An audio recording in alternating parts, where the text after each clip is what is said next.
All right, so this lesson will be the final part of a sequences and series sort of unit.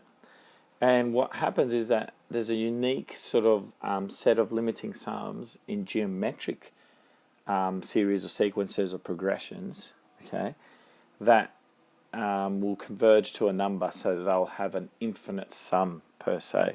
So let's get in there and let's do it, okay.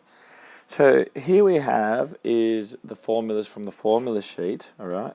I'm just going to go through them. So this is the arithmetic progression. This is summing up an arithmetic progression. This is a term of a geometric progression. And this is a sum of a geometric progression, which is where we go to this one. And this one will be the infinite sum of a GP. Now your formula sheet will only have this title here. It won't tell you what they are, so you're just going to know which ones to use.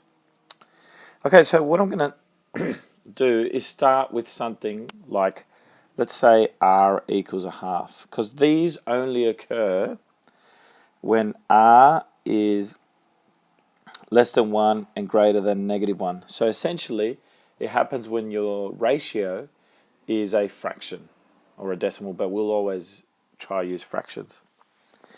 Okay, so I'm going to sub it into this one, and we'll see how we go. Okay, so we'll go sum of a 1 minus r to the n. All right. Now I want to see what it eventually gets up to, so I'm going to put a really big number. Let's call that infinity. Okay.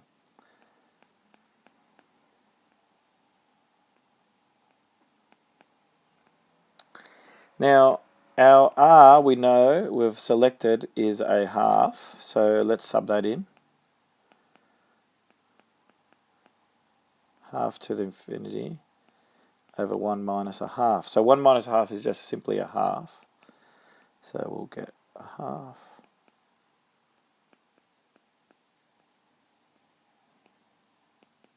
All right.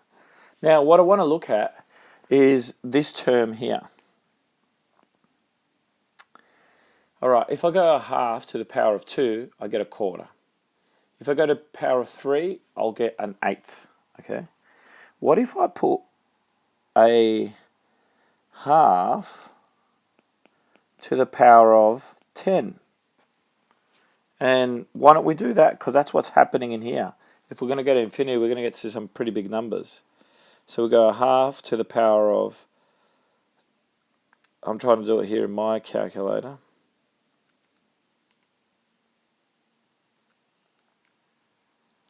What do you get? You get some massive number, don't you? You get 2 to the power of 10 at the bottom and 1 at the top. Okay. So you're getting some really, really big numbers. What happens if you get 2 to the power of 100? You're getting some massive denominators and the top still stays as 1. So what's happening? This term is going to 0. Okay, so that term will actually disappear. And that's what happens for the infinite series. When you've got an infinite series, so I'm going back to, I'm going to try to change the color. We'll go back to this side, so I'm over here. This term will disappear because put a fraction to a really big power and it pretty much is 0. Try it in your calculator. So we get that this just becomes the a term and the denominator stays the same. Okay, so that's what we need to do. Now what this is talking is about, the given ratio has to be less than 1. So essentially it has to be a fraction. It can be a negative, but the ratio, you can't have 2 or -2. You have to have a fraction. All right, so let's do it. So let's put our infinite series in. It's simple. It's just 1 minus r at the bottom, and we just need the a term.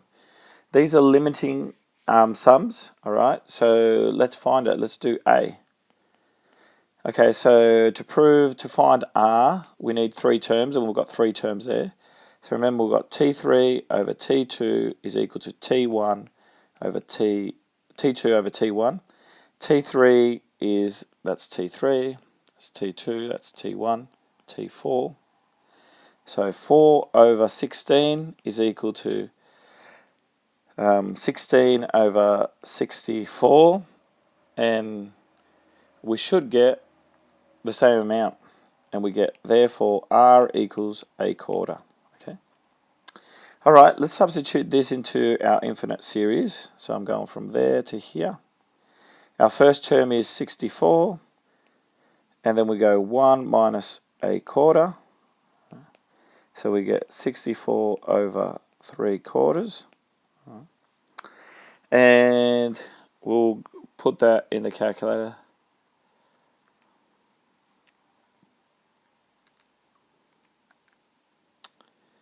And we get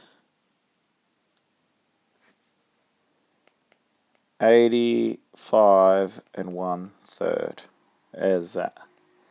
So this will converge to a number that is 85 1/3 eventually, which is quite interesting. It'll be really interesting if we can graph these. I'm not going to do that in this video, but it's something that we should do anyway. So let's do B. B is pretty much the same thing, except there's negatives.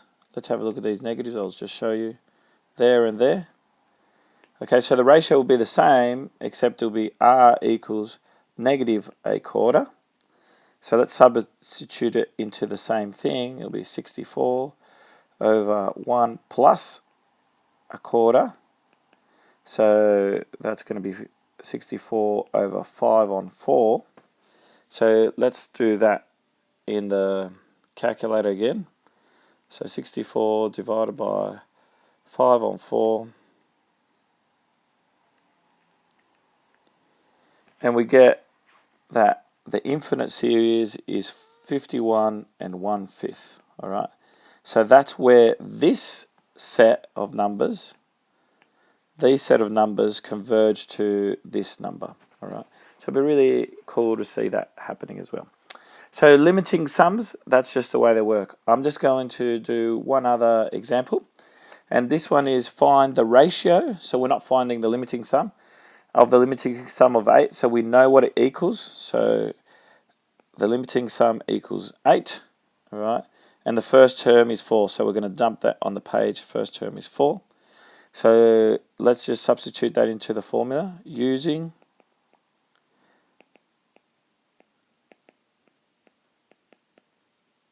so 8 equals 4 over 1 minus R.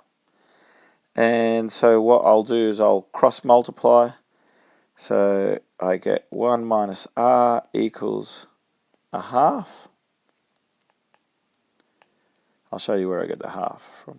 So what I've done is I've multiplied that to that side, and then I've divided it back to that side.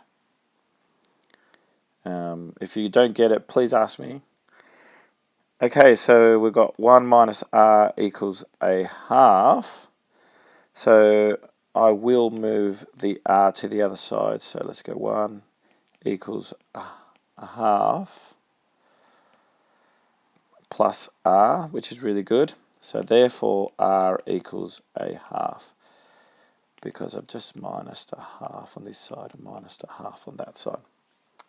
All right, so therefore the ratio is a half. Okay, so with this formula we can use it to find other things. And for example, if we had been given the ratio and not the first term but the limiting sum, so we'll be able to use algebra to find that. Hopefully that makes sense. Peace out.